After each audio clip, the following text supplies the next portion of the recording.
नमस्कार, मैं सचिन यादव आपका स्वागत करता हूं चित्त चर्चा शो में।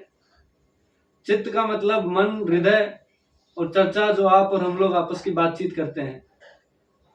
हमने सोचा कि हमारी बातचीत को कुछ और अच्छा रोचक बनाने के लिए हम किसी ऐसे व्यक्ति से मिलें जो दिल को अच्छे से जानता हो, हमसे, आपसे और इस सारी दुनिया से बेहतर।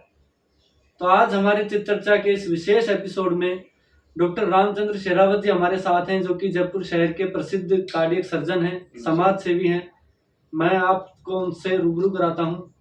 नमस्कार सर, बहुत बहुत स्वागत है आपका चित्त चर्चा शो में। नमस्कार नमस्कार। मैं doctor Ramchandra Sherawat cardiac surgeon हूँ और मैं जो जयपुर जिले का रहने वाला हूँ और मेरा गांव नाई नंबर सर पड़ता है, जो कि यहाँ से 55-60 किलोमीटर दूर है। मैं एक साधारण किसान परिवार में पैदा हुआ हूँ और मेरे एक बड़ा भाई है और एक जुड़वा भाई है, तो हम 3 भाई हैं। मम्मी पापा गांव में खेती करते हैं। मेरे को मेरे ताऊ जी ने एडॉप्ट किया था, गोद लिया था और उनके साथ या उन्होंने ही मेरे को पाल पोस के बड़ा किया है और मेरी जो पढ़ाई लिखाई है या जो मेरे संस्कार हैं सब उन्हीं की देन है। वो भी किसान हैं और आज मैं जो भी हूँ सब कुछ उन्हीं की बदौलत। डॉक्टर साहब को जयपुर शहर में लगभग 15 से 20 साल प्रैक्टिस करते हुए हो गए हैं, तो अभी ये पूरे शहरी रंग ढंग में है, पर इनके अंदर का जो गांव का आदमी है, आज हम उनसे ज्यादा बातचीत करेंगे बजाय इनके शहर के या पेशेवर जो जिंदगी का किरदार ये निभाते हैं उसके अतिरिक्त। तो डॉक्टर साहब, आप बेसिकली नायन गांव से बिलोंग करते हैं। जी। एक बार कुछ अपने गांव के बारे में बताएं। मेरा गांव वैसे छोटी काशी के नाम से भी प्रसिद्ध है, क्योंकि मेरे गांव में पहले भी बहुत से ब्राह्मण परिवार से जो सफल लोग हुए हैं, जो कि हमारे अपने संसद तक पहुंचे हुए हैं। मेरे गांव में ही आपको जानकर बड़ी हैरानी होगी कि छोटा सा गांव है, लेकिन कम से कम वहां से 35 से 40 डॉक्टर्स हैं, आईएएस हैं और एसएमएस के अंदर भी जैसे डॉक्टर प्रभा ओम, उनके husband OP Saini sir IAS हैं। तो मेरे गांव ने सेवा करने के लिए बहुत से लोग दूर दूर तक सेवाएं दे रहे हैं। और जैसे मैंने अभी बताया कि लगभग मेरा गांव यहाँ से 55-60 किलोमीटर की दूरी पे है। शांत वातावरण है, हाईवे से लगा हुआ गांव है और अच्छी तरह से नेचुरली संपदाएं ये उनसे परिपूर्ण है। तो मैं एक अच्छे स्वस्थ गांव से बिलोंग करता हूं और जहां तक मैं देखता हूं कि किसान परिवार बहुत ही ज़्यादा बहुतायत में है वहाँ पे। वहीं से मैंने मेरी प्रारंभिक शिक्षा आरंभ की। गवर्नमेंट स्कूल से मैंने अपना जीवन स्टार्ट किया। फिर जब 5th क्लास तक स्कूल में जाते थे हम लोग, उसके बाद में ताऊ जी के साथ में 6th क्लास में मैं जयपुर आया। जयपुर के बाद यहीं पे जो भी स्कूलिंग हुआ, कॉलेज किया, फिर मेडिकल में गया, फिर उसके बाद जेएलएन अजमेर से मैंने अपनी मेडिकल की पढ़ाई पूरी किया। उसके बाद मैंने एसएमएस से आगे की 6 साल पढ़ाई कंप्लीट की और उसके बाद में जो भी अपना काम है उसको मैंने स्टार्ट किया। आज भी मैं अपने गांव से, अपने गांव के लोगों से बहुत ही स्नेह रखता हूँ। उस पे अपन आएंगे जी। मैं थोड़ा क्रम वाइज अपन आगे बढ़ेंगे जी। इसमें आपने प्राइमरी तक की एजुकेशन गांव में ली जी। तो गांव की कुछ विशेष यादें जो आपको लगता है कि उस समय मैंने कुछ सोचा हो कि मैं ये बनना चाहता हूँ, क्योंकि आपने बताया कि आपका गांव एजुकेशनली काफी डिपेंडेंट रहा है। जी। और काफी बड़े लोग वहां से निकले हैं। इसके अलावा साथ के साथ मिश्रित सा गांव है, क्योंकि वहाँ किसान भी काफी अच्छी संख्या में और पढ़े लिखे लोग भी हैं। तो एक ऐसा कोई अपेक्षाकृत दबाव नहीं रहता। अगर आप किसी कमजोर गांव में जाएं तो वहाँ एक दबाव रहता है कि आपको हायर स्टडीज करनी है, अदरवाइज हम लोग पिछड़े रह जाएंगे। आपका गांव उस लिहाज से काफी बेहतर है कि वहाँ पिछड़ापन नहीं है, इतना पिछड़ापन तो नहीं। आप जब एजुकेशन ले रहे थे प्राइमरी की, तो तब आपका ध्यान खेल कूद में ज्यादा था या एक्स्ट्रा एक्टिविटीज में था या पढ़ाई की तरफ भी था, वो एक बार बताएं। मैं जो हमारा जो स्कूल है ढाणी मालियान पढ़ता था, जो कि हमसे 500-700 मीटर की दूरी पे पड़ता था। मैं मेरे 2 बड़े भाइयों के साथ में स्कूल जाया करता था और जो मेरा अभी बताया जुड़वा भाई थोड़ा वो शैतान था, तो उसको हमेशा शरारतें सूझती थी और मेरा थोड़ा सा पढ़ाई के प्रति मन रहता था। जी। मुझे ऐसा लगता था कि मुझे मेरे गांव से निकल के, क्योंकि जैसे मैंने अभी बताया कि मैं किसान परिवार से था हाँ। और मेरा आधा गांव बहुत ही ज्यादा शिक्षित मान सकते हैं आपके भाई, जो मैंने अभी बताया कि आईएएस तक लोग हैं। तो मुझे भी ऐसा लगता था कि क्या हम लोग नहीं बन सकते ऐसा। तो कहीं ना कहीं मुझे मेरा मोटो रहता था कि यार मैं पढ़ लिख के मैं भी एक दिन बड़ा आदमी बनूं और अपने समाज के लिए, अपने गांव के लिए बेहतर तौर पे मैं कुछ कर पाऊं। अच्छा, आपके जो भाई साहब है जो जुड़वा है, जी जी जी। उनका क्या शुभ नाम है? उनका, जो मेरे जुड़वा भाई हैं उनका नाम श्रवण है, और जो मेरे बड़े भैया हैं वो जगदीश प्रसाद है, और वो वहीं गांव में ही टीचर हैं। अच्छा, दोनों। वहीं, हाँ वहीं दोनों अभी गांव रहते हैं। छोटे वाले भाई अभी भी खेती करता है, जी। और बड़े वाले जो भाई हैं वो टीचर हैं, जो कि उनके वहीं गांव में पोस्टिंग अच्छा, है। जैसे फिल्मों वाली सी कहानी है, जैसे राम और श्याम दो किरदार होते थे, एक भाई गांव संभाल रहा है, एक भाई शहर संभाल रहा है, जी उस जी तरीके का किरदार है। जी तो 5वीं के बाद जब आप जयपुर आ गए अचानक जी से, जी जी। और जयपुर आने के बाद फिर अलग नहीं लगा आपको शुरुआत के 2-3 साल की? ये कैसा माहौल है कि गांव एकदम खुला हाँ और बिल्कुल वृहद होता खुला, है? बिल्कुल। जब शहर में आए तो उस समय बहुत ही अकेलापन महसूस होता था। हम्म, दूसरा, उस समय जब हम आए तो वहाँ उस टाइम में अपने गांव में हिंदी लैंग्वेज की भी प्रॉब्लम थी। बिल्कुल। अब यहाँ पे सभी हिंदी भाषी लोग, स्कूल में जाओ तो सभी हिंदी बोले, तो वो वाला जो टाइम था मेरे लिए बड़ा कष्टकारी था। फिर हमने एक और ड्रॉबैक था कि जब हम पढ़ते थे तो स्कूलों में, जो अपने स्कूल्स हैं उनमें 6 क्लास से इंग्लिश चला करती थी, जी हाँ। और यहाँ बेसिक इंग्लिश हुआ करती यहाँ थी। पे basic। तो उस टाइम को और उसके पढ़ाई के गैप को भरने के लिए मेरे को बहुत ही उस समय मेहनत करनी पड़ी, क्योंकि जो दोनों कल्चर में जो गैप था मुझे कहीं ना कहीं उसको पूरा करने के लिए काफी मेहनत का काम Additional करना efforts पड़ा, आपको एडिशनल लगता है। एफर्ट्स लगाने पड़े मेरे को। बिल्कुल, बिल्कुल। तो उसमें परिवार को किस तरीके से देखते हैं जब आप गांव रहते थे और जब आप यहाँ आ गए? परिवार के कल्चर में तो बिल्कुल भी फर्क नहीं था, क्योंकि वहां पे भी हमारा तो यही काम था कि भाई खेती का काम था। यहाँ पे जब ताऊ जी लेके आए तो हमारे यहाँ तो डेयरी का काम था, भाई दूध देने वाला। ये तो पारिवारिक कल्चर में कोई फर्क नहीं था, लेकिन जो फर्क था वो बाहर का था कि भाई मुझे शहरी कल्चर और ग्रामीण दोनों के मिक्स कल्चर में अपने आप को आगे बढ़ाना था। तो वो जो पीड़ा है वो मुझे आज भी महसूस होती है कि मैं कई बार अपने आप को बहुत इंफीरियर महसूस करता था कि मुझे तो हिंदी भी नहीं आती, इंग्लिश में अभी तो एबीसीडी भी नहीं आती, तो इन चीज़ों को मैं कैसे कर पाऊंगा। और वो सब माँ बाप के प्यार से मान लो, या मेरे जो ताऊ जी हैं उनके सपोर्ट से, उन्होंने मेरे को यहाँ पे भी लाके, हम एक दो गवर्नमेंट स्कूल में भी गए एडमिशन के लिए तो उन्होंने भी डिनाई कर दिया। फिर मेरे पिताजी ने विक्टोरिया स्कूल है पास में ही, उनसे कहलवा के मेरा एडमिशन करवाया। तो वो वक्त मतलब काफ़ी नाजुक दौर था जो हमने फेस किया। अच्छा डॉक्टर साहब, आदमी जब सफल हो जाता है, सक्सेसफुल हो जाता है, तो उसके आसपास काफी सारे दोस्तों का एक दायरा बन जाता है, सर्कल बन जाता है। पर जब आदमी अकेला होता है, जैसे आप गांव से आए तो गांव में आपकी एक अलग यारी दोस्ती का माहौल था। यहाँ जब आप आए तो दोस्तों को छोड़कर आप यहाँ आए, फिर यहाँ का जो यारी दोस्ती का माहौल बना होगा, तो आपके दोस्त हैं जो अभी भी कनेक्टेड हैं आपसे उस समय के? हाँ, ये मेरे लिए एक बहुत ही प्लस पॉइंट है। एक्चुअली यहाँ आने के बाद पढ़ाई करने के दौरान मैंने अपने गांव के कल्चर को, अपने गांव के दोस्तों को, अपने बुजुर्गों को कभी भी नहीं छोड़ा। जानने में, वहाँ उनसे मिलने में, उनके पारिवारिक कार्यक्रम में मैंने सब में हिस्सा रखा। आज भी मेरे स्कूल के जितने भी दोस्त हैं, अब जी व्हाट्सएप मान लो, सबसे मैं कनेक्ट हूँ। हमने ग्रुप्स बना रखे हैं, और शहरों के दोस्त के बजाय आज भी उन लोगों में मेरे प्रति, या मेरा दोस्ती उनसे आज भी कहीं ना कहीं ज्यादा है जो मेरे साथ स्कूल में खेला करते थे। तो ऐसा कोई विशेष ध्यान आपको कि दोस्तों के साथ बिताए गए पल की वो शैतानियां जो तब करते थे, अभी भी कि अचानक से याद आती है तो मन खुश हो जाता है कि?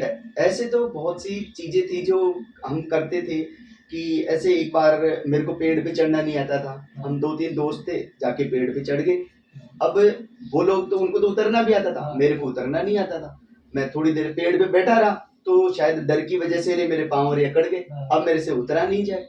तो फिर जैसे ही किसी ने आके बताया कि भाई वो तो रो रहा है, पेड़ पे बैठा है, तो फिर मेरे जो ताऊ जी हैं वही मेरे को, मतलब मेरे पिताजी से ज्यादा वही एक्चुअली शुरू से बचपन से ही वही रखते थे मुझे। फिर वो मुझे उतार के लाए, फिर उन्होंने मेरे को डांटा, जब आता नहीं तो चढ़ क्यों गया, ये नहीं गया।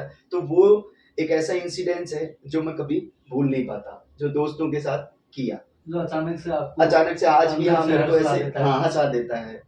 ऐसे ही एक सेकंड इंसिडेंस था कि हमें 3rd या 4th में जो सर थे, उन्होंने अपने जो लीव की एप्लीकेशन होती है छुट्टी की, हाँ हाँ वो सिखा दिया उन्होंने कि भाई ऐसे लेते हैं। अब मैं छोटा बचपन में मुझे लगा कि कागज पे लिखने से छुट्टी हाँ। कैसे मिल सकती है, हाँ। तो मैंने लिख के भेज दिया। जी। अब वो एक्सेप्ट होना था उनको, कोई बड़ा काम नहीं था। हाँ। फिर दिन में ताऊ जी आए, उन्होंने कहा स्कूल क्यों नहीं गया, तो मैंने कहा कि मैंने तो ऐसे छुट्टी की वो ले ली, छुट्टी ले ली। तो उन्होंने मेरा हाथ पकड़ा और बोले स्कूल ले गए मेरे को। बोले इन्होंने छुट्टी क्यों ली, फिर उसमें वो जो सिखाया था हाँ। कि आज सर मैं बीमार हूँ, मैं आ नहीं पाऊंगा, तो उसमें वही सब लिखा हुआ था। तो मेरे ताऊजी ने उनसे पूछा कि भाई ये छुट्टी क्यों दे दी इसको, बोले ये देखो इसने लिखा है मैं बीमार हूँ और ये हूँ। तो फिर मेरे ताऊजी ने बहुत डांटा। तो मैंने कहा मेरे को तो गुरुजी ने यही सिखाया है कि मैं घर पे बीमार हूँ इसलिए मैं आ नहीं सकता। तो वो चीज मैं अकेला होता हूँ तो मुझे बहुत हंसी आती है कि उस चीज को मैंने आते ही ऐसे कैसे फॉलो कर दिया कि हाँ ऐसे छुट्टी मिल सकती है। तो कुछ चीजें तो मेरे को बचपन की बहुत अभी भी अच्छी तरह से बचपन का प्यार है। बिल्कुल याद है, अभी अच्छी तरह से याद है। अच्छा डॉक्टर साहब, मतलब चित चर्चा शो के हर कार्यक्रम में मैं मेरे मेहमानों से ये पूछता जरूर हूँ ये सवाल, क्योंकि मुझे लगता है कि ये बहुत जरूरी सवाल है कि आज आदमी जो है उसमें वो अपने माँ बाप का कितना अंश मानता है। कि वो मान लो कि मेरी जो प्रोफेशनल लाइफ है मैं अगर उसमें डेडिकेटेड हूँ तो वो मुझे पिता से मिली या मुझे माँ से मिली, मेरे मन की जो करुणा है, जो दया भाव है, या जो सोशल कोज में काम करता हूँ वो कहाँ से आया। ये चीजें जानना इसलिए जरूरी है कि व्यक्ति जाने अनजाने व्यक्ति के पास गुण आ जाते हैं पर वो समझ नहीं पाता कि आए कहाँ से, और वो जीवन भर इसी उसमें रहता है कि ये मैंने किया है, हाँ। ये मेरा गुण है, जबकि वो मिलता उसको अपने माँ बाप या फोर से। फादर्स से। तो वो बताएं। देखो कोई भी, जैसे मैंने बताया कि कोई भी संस्कार हो, गुण हो, वो किसी भी आदमी में, या मेरी पढ़ाई हो, वो एक दिन में नहीं आते हैं, वो समय के साथ ही निरंतर अभ्यास से ही डेवलप होते हैं। और ये कहने की बात नहीं है, अपने जो भी संस्कार हैं या आज अपन जिस मौजूद पे खड़े हैं जहाँ बैठे हैं उसमें अपने माँ बाप का बहुत बड़ा योगदान है। बस फर्क ये होता है कि आदमी को लगता है कि सब मैंने किया है, जबकि उनका योगदान दिखाई नहीं देता। जबकि आज जहां तक उन्होंने पहुंचा है वो कहीं ना कहीं उन्हीं की मेहनत है। ना वो यहाँ तक लाते, ना अपन पे पढ़ाई का पैसा खर्च करते तो अपन नहीं बन सकते थे। मेहनत करना अलग चीज है, लेकिन सपोर्ट होना बहुत जरूरी है।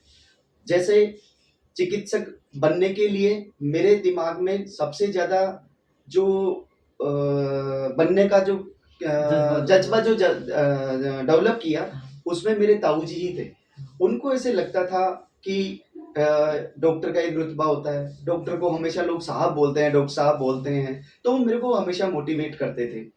दूसरा मेरे रियल ब्रदर थे।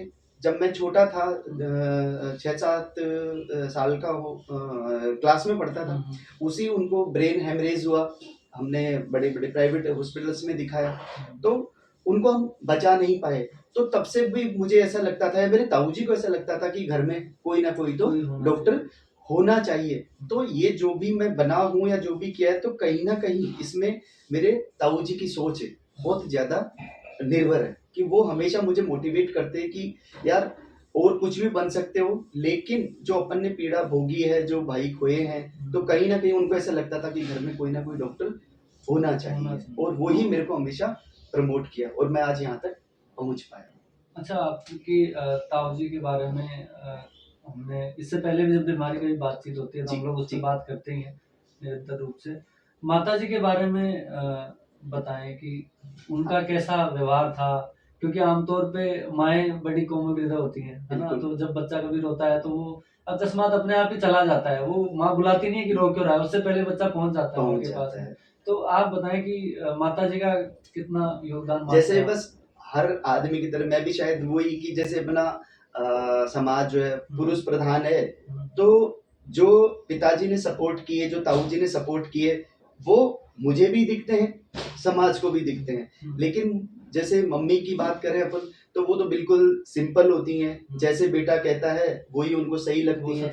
वो तो शायद बेटे का अच्छा हो बुरा हो कोई भी डिसीजन हो, हर माँ की तरह मेरी माँ भी मेरे साथ खड़ी रहती है। पर माँ का योगदान तो वैसे ही है, जैसे भाई मकान होता है तो उसमें जो नींव है वो हमेशा माँ होती है, वो दिखाई नहीं देती है, और हमें जो ऊपर की बिल्डिंग है वो हमेशा दिखाई देती है।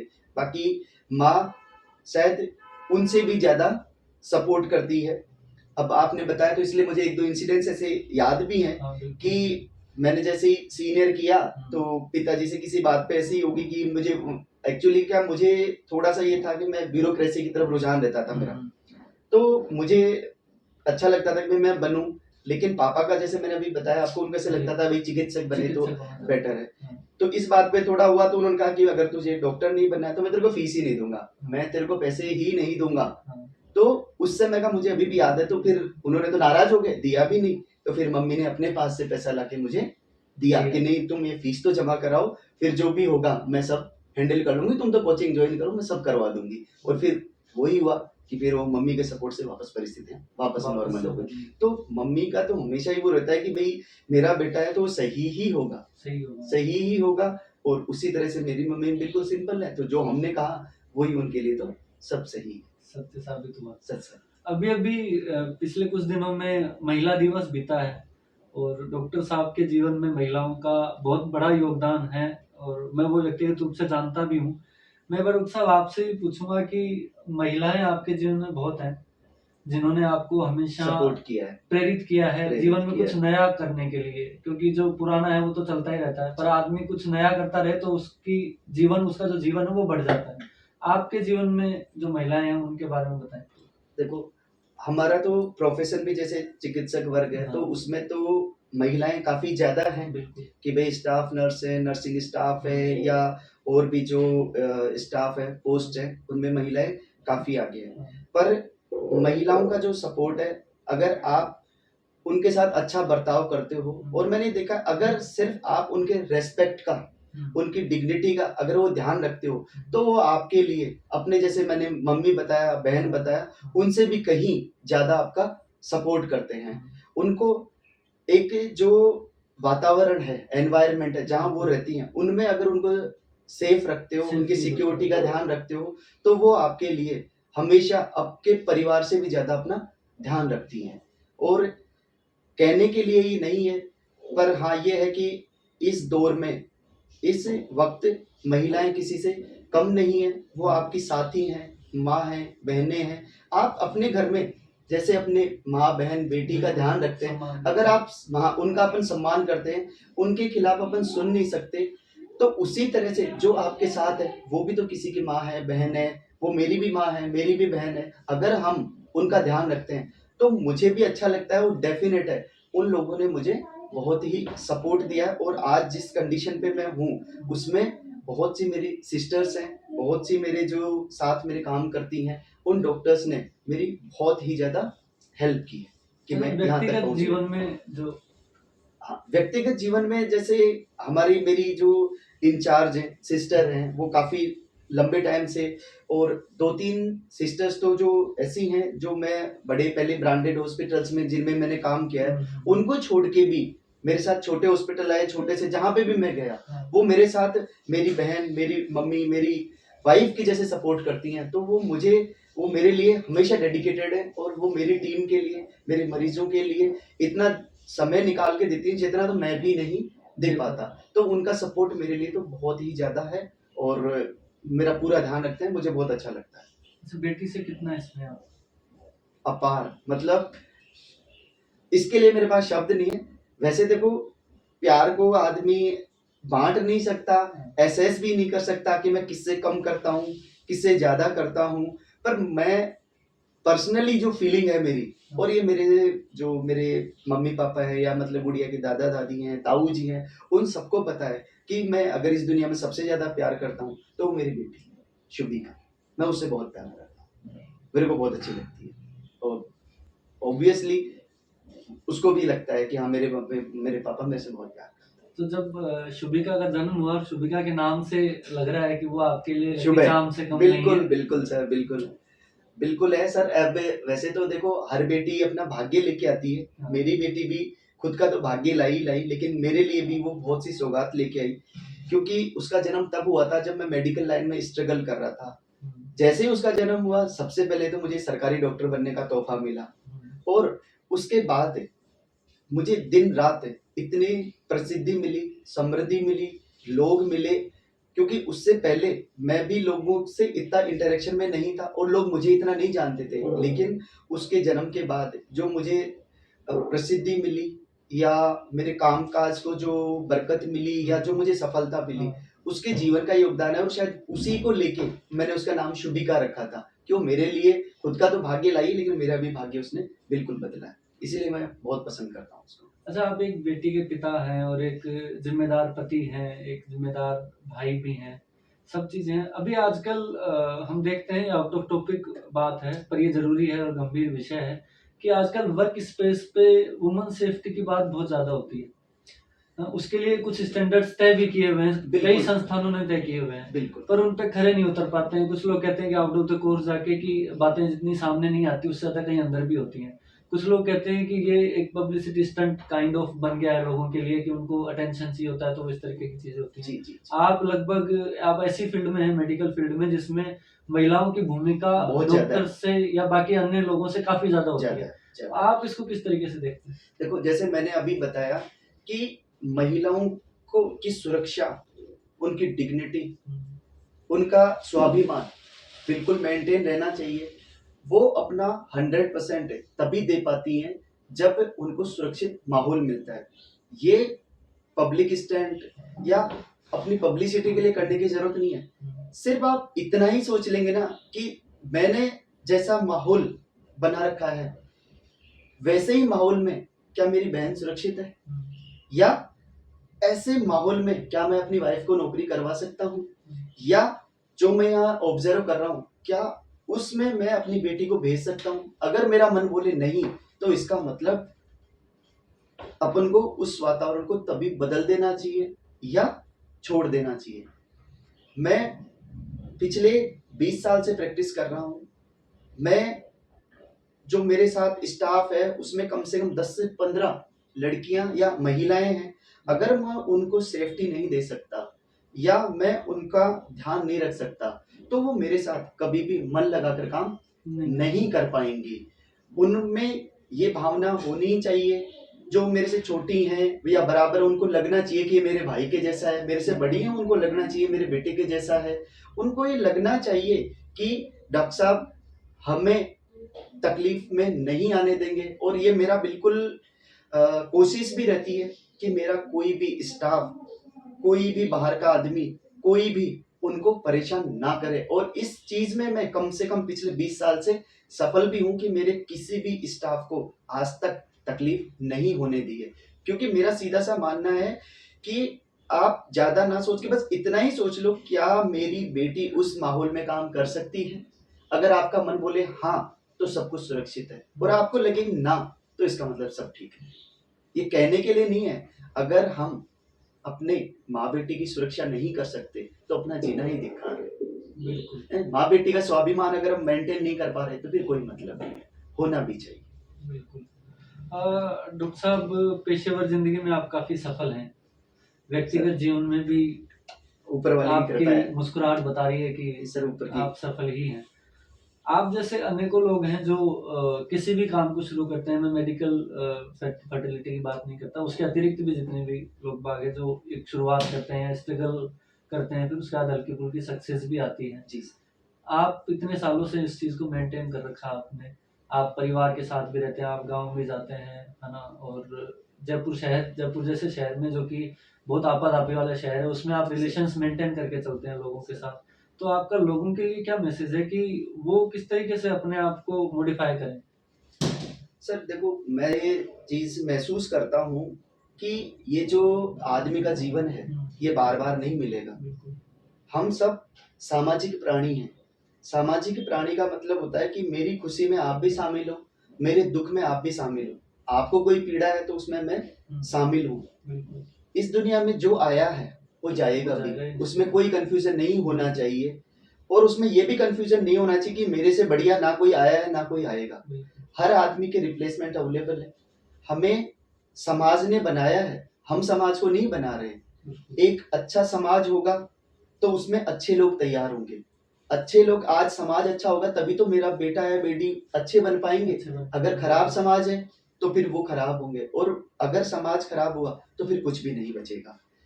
हम क्या लेके आए थे, क्या लेके जाएंगे, ये तो जब अपनी उम्र बढ़ती है सबको एहसास करा देती है, पर फिर भी मैं बचपन से मान लो या संस्कार मान लो, मुझे ऐसा लगता है कि सबसे पहले अपना देश है, उसके बाद अपना स्टेट है, उसके बाद अपना जिला है, उसके बाद मेरा गांव है, उसके बाद में मेरा परिवार है, और उसके बाद में सबसे लास्ट में मैं खुद हूँ। खुद हूँ, मैं स्वयं हूँ।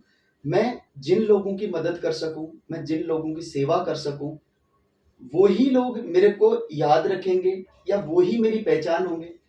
आज मैं मेरे समाज में रहता हूँ, सेवा करता हूँ, कल मेरा बेटा कुछ गलत करेगा तो वही लोग बोलेंगे कि यार आपके पिताजी बहुत अच्छे इंसान थे, फिर ऐसा आप क्या कर रहे हो। तो उसको एहसास दिलाएंगे कि आपके पिताजी अच्छे थे। तो हम सबको समाज के प्रति जिम्मेदार रहना चाहिए। एक दूसरे का या जो भी बना है, परंपराएं बनी है, बड़े भाई का रेस्पेक्ट रखना, माँ बाप का रेस्पेक्ट रखना, वो यूं ही नहीं बनी है, यूं ही नहीं बना है। उस समाज को मेंटेन करना अपना सबका धर्म है, दायित्व है। आज भी जब मेरी जो जिन स्कूल में मैं पढ़ा हुआ हूँ, मैं उनमें जाता हूँ, वहां मैं बच्चों से मिलता हूँ, और मैं हर संभव उनकी, जैसे कोई गरीब हो ये हो, तो मैं मेरे से जो मदद बनती है मैं वो भी करने की कोशिश करता हूँ। उनको अपने नंबर भी देता हूँ कि बेटा कभी कोई दिक्कत हो या कोई मोटिवेशन हो या किसी भी तरह का रिक्वायरमेंट हो तो आप मुझे बताएं। कारण कि भाई हम जिस घर से, जिस परिवार से आए हैं, हम भी तो गरीब थे। अमीरी गरीबी ये सब बदलता रहता है, पर जो अपना समाज है वो कभी नहीं बदलता है। एक अच्छे समाज का निर्माण हम सबको करना चाहिए। आने वाली पीढ़ियों में अच्छे संस्कार होने चाहिए। संस्कार है तो ही समाज है, तो ही समाज है। इसलिए संस्कारों को मैं सबसे ज्यादा प्राथमिकता देता हूँ। अपने जो समाज बना हुआ है, जिन नियमों से चल रहा है, ये मेरी माँ है, ये बहन है, ये बेटी है, या ये मेरे बुजुर्ग हैं, मेरे घर में मेरे माँ बाप हैं, वो खुश हैं या नहीं हैं। तो जब मैं मेरे माँ बाप को खुश नहीं रख सकता तो मैं दूसरों को क्या खुश रखूंगा। जब मेरा परिवार ही खुश नहीं रहेगा तो दूसरे कैसे खुश रहेंगे। तो हमें अपने परिवार की परंपराएं, समाज की परंपराएं, इन सब का ध्यान रखते हुए आगे बढ़ना चाहिए। अच्छा डॉक्टर साहब, हमारी बातचीत को अंतिम रूप देते हुए अंतिम सवाल की ओर हम लोग बढ़ेंगे कि आपके महीने के 4-5 इतवार जो होते हैं वो आपके गांव में ही बीतते हैं। सर बिल्कुल सर, जैसा मैंने बताया कि मुझे शायद सबसे ज्यादा रिलैक्सेशन, मुझे मेरे सबसे ज्यादा आनंद मुझे घर जाने में आता है, गांव जाने में आता है। वहाँ का वातावरण, वहाँ के लोग, जब उनसे मैं बात करता हूँ तो मुझे बहुत अच्छा लगता है। जैसे कि मैंने बताया कि मैं एक कार्डियक सर्जन हूँ, तो मेरे जो ऑपरेशंस हैं या जो मेरे मरीज हैं वो कहीं ना कहीं बिल्कुल मौत के आसपास जूझ के आते हैं, बिल्कुल उसको टच करके आते हैं। तो उनकी चिंता, पीड़ा, बहुत कुछ ऐसा नहीं है, हमें भी सताती है। उनके घर वाले भी परेशान होते हैं, हमें भी पता होता है। और कोई कैजुअलिटी हो जाए तो मुझे पता है उनके घर वालों को दुख होता है, तो उनसे ज्यादा कहीं दुख हमें भी होता है कि हमें भी पता है कि वो किसी का पिता है, किसी का भाई है, किसी का पति है, वो सब कुछ पता होता है। लेकिन अपन प्रकृति को नहीं बदल सकते, भगवान के जो डिसीजंस हैं उनको नहीं बदल सकते। तो हमें भी बहुत पीड़ा होती है। तो उस पीड़ा को जो मैंने देखा है दूर करने का तरीका है, या जो मुझे संतुष्टि मिलती है, वो मुझे मेरे गांव जाके ही मिलती है। मुझे वहाँ अपने लोग मिलते हैं, मैं उनसे बात करता हूँ, वहाँ का वातावरण है वो देख के मुझे बहुत अच्छा लगता है। दूसरा, मैं जनरली जो मेरे गांव के लोग हैं और गांव के लोगों के लिए, आसपास के एरिया के लिए, मैं जब भी संडे होता है उनको सभी को मैं टोटली फ्री सर्विस देता हूँ कि जो भी मेरे से सेवा हो सकती है, जिसका भी मैं दुख दर्द दूर कर सकता हूँ, जिसका मैं इलाज कर सकता हूँ, सबको फ्री करता हूँ। और महीने का फर्स्ट संडे राजस्थान का या कहीं का भी, किसी भी जिले का कोई भी मरीज हो, मैं उससे कोई भी फीस, कोई भी चार्जेस नहीं लेता। ऐसा नहीं वो मेरे गांव का ही, वो चाहिए फिर कहीं का भी हो। मेरे पिताजी हैं, मेरे ताऊ जी हैं, उन सब की याद में जो मैं मेरे गांव जाता हूँ और वहाँ पे जो भी मैं कर सकता हूँ, समाज सेवा करता हूँ या जो भी मैं कर सकता हूँ। कई बार हमारे गांव में कई जगह हमने पेड़ पौधारोपण ये भी किया है, कॉलेजेस हैं उनमें भी हम जाते हैं, कोई डेफिशिएंसी होती है तो वहाँ पे भी जाते हैं। लेकिन सच्चा सुख, जैसे अभी आपने बताया कि भाई बचपन के मित्रों में, समाज में, गांव में कितना है कि जो गांव की बड़ी बुजुर्ग होती हैं उनको भी हम माँ बोलते हैं, उनको भी माँ बोलते हैं, ताऊ जी बोलते हैं। तो जी वो अपने खून का रिश्ता नहीं है उनसे, लेकिन जो उनका प्यार है ना, जो किसी भी कम्युनिटी से हो, अपना उनको आज भी गाँव में यही है कि जैसे किसी अदर छोटी कम्युनिटी का उसको भी हम माँ बोल देते हैं, बिल्कुल क्योंकि बचपन से ही सिखाते हैं बेटा ये माँ है, ये वो है। तो वो उनका जो प्यार है ना, वो सच्चा प्यार है, और वो मुझे किसी भी एंजाइटी से बचा लेता है। नहीं, तकलीफ हमें भी होती है, लेकिन वहां जाके वो सब सुकून मुझे मिलता है, इसलिए मैं गांव जाना पसंद करता बड़ों का सिर पे हाथ फेरना और उनका हाथ फेरने का जो आशीर्वाद है वो क्या हो सकता है, वो आप डॉक्टर रामचंद्र शेरावत से मिलकर जान सकते हैं। एक हाथ जो कभी पेड़ों पर चढ़ने से डरता था, वो हाथ आज लोगों का दिल खोल देता है, उस दिल का इलाज कर देता है। कहते हैं कि जो दिल से गया वो दरिया का नहीं रहा। ऐसे लोगों को ये डॉक्टर साहब ठीक करते हैं, उनको स्वस्थ करके उनके घर भेजते हैं। वो लोग जो उम्मीद खो चुके होते हैं, जो टूट चुके होते हैं, जो बिखर जाते हैं, उनको फिर से जोड़ते हैं, फिर से उनका समुच्चय बनाते हैं। मैं डॉक्टर साहब को बहुत बहुत नमन करता हूँ, प्रणाम करता हूँ कि आपका मानवता के प्रति जो प्रयास है वो प्रयास सफल बनाए। आप अभी काफ़ी कम उम्र में इतने बड़े मुकाम पर हैं। ईश्वर आपको और अधिक मुकाम दे और आपके परिवार को हर संभव प्रेम करुणा की बरसात दे, ताकि वो कभी आपकी आप जो समय उनको नहीं दे पाते, आप अपने व्यक्तिगत समय में से समय देते हैं अपने पेशेंट्स को, वो समय ईश्वर उनकी रक्षा करे, उनकी देखभाल करे।